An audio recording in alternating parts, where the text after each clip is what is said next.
Lisa Hoskins, I'm with Brewer and Fuller Architects. We're here for a pre-bid meeting for the Millennium project, which is a project just down the street here in downtown Morristown. It's funded by both federal and TDOT enhancement grant funds. I want to introduce Dan Brewer, who's the architect with Brewer and Fuller Architects, and Todd Morgan, who's the owner's representative from the city of Morristown. Be sure you sign in because this is a mandatory pre-bid meeting. That means everybody here in the room needs to be signed in to be able to bid. Just for your clarification, I know if you have any questions that we'll go over verbally today, make sure you follow up and read the addendum that might come out afterwards that will clarify anything that's said. That way, in case I need to make any clarifications, I'll have a chance to look that up and clarify it in writing. The drawings in the project manual are available through Elliott and Rogers and at the Knoxville Builders Exchange and Reed Construction Data, and you can also get them from our office. The deposit is $100 for general contractors, for prime contractors. The drawings are dated February 10th, 2012, and the project manual is dated August 15th, 2012, so make sure you have the right version of the documents. Just to let you know the timetable, the bid day is Wednesday, October 3rd. It'll be in the community office, which is just around the corner here, at 2 o'clock. So the last day for questions would be 3 days before that, and our goal would be to get out the last addendum no later than Monday, if at all possible. The bids that do include a 5% bid bond. You need to completely fill out and sign all the forms in the project manual, including the bid envelope cover. There is not a requirement for the general contractor or subcontractors to be TDOT pre-qualified, but the general contractor will be required to show proof of licensure before a contract is signed. Conditional or qualified bids are not going to be accepted. There is a 10% disadvantaged business enterprise goal set on this project, and you have to meet this certification listed on TDOT's small business website, and the low bidder will be asked to provide supporting paperwork to show that once the low bid is accepted. Can you repeat about what you said about TDOT certification? TDOT pre-qualification for general contractors and subcontractors is not required.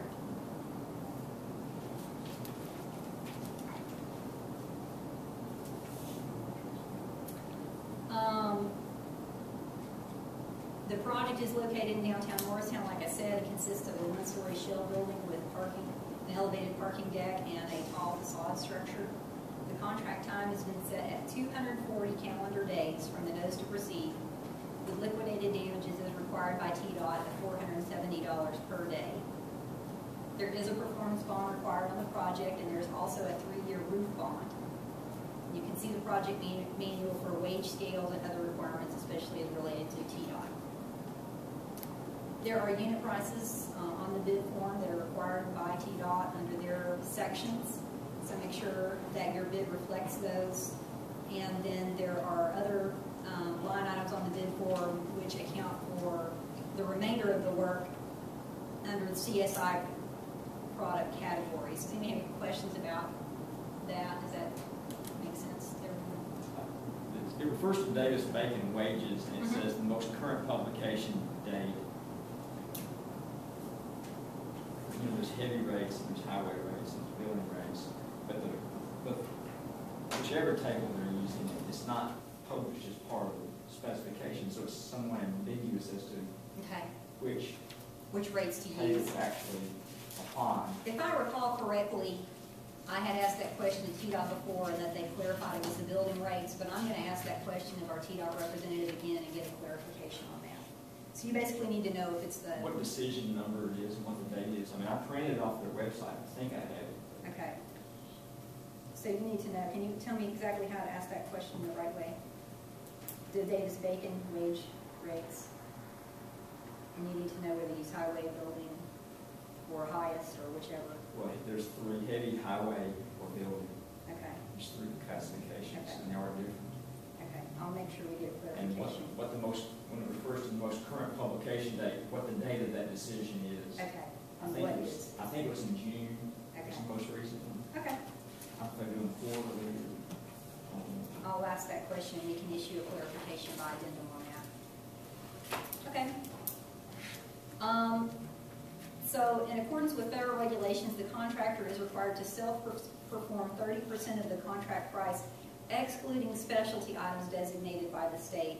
And this was a clarification that's been asked before. I want to make sure we get that across. In Special Provision 108A, which is included in this project manual, we have worked with TDOT to identify what categories are identified as sort of, quote, special provisions or specialty items. So what you'll do is you'll have the contract price, you'll deduct the cost of specialty items, and then that's how much the number that you base on 30% of the work being self-performed. So the specialty items include about 5 line items from TDOT subcategories related to asphalt and pavement.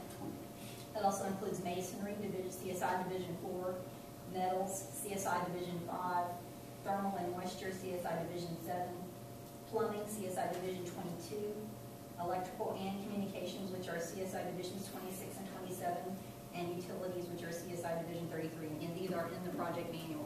Just want to make sure you realize that is, you take those out before you calculate the basis for the self-performance percentage. There are allowances in the project manual, which you can read in spec section 01-2100. I won't go through all of those. If you have any questions about them, just let me know. And that's everything we have to go over. Are there any questions?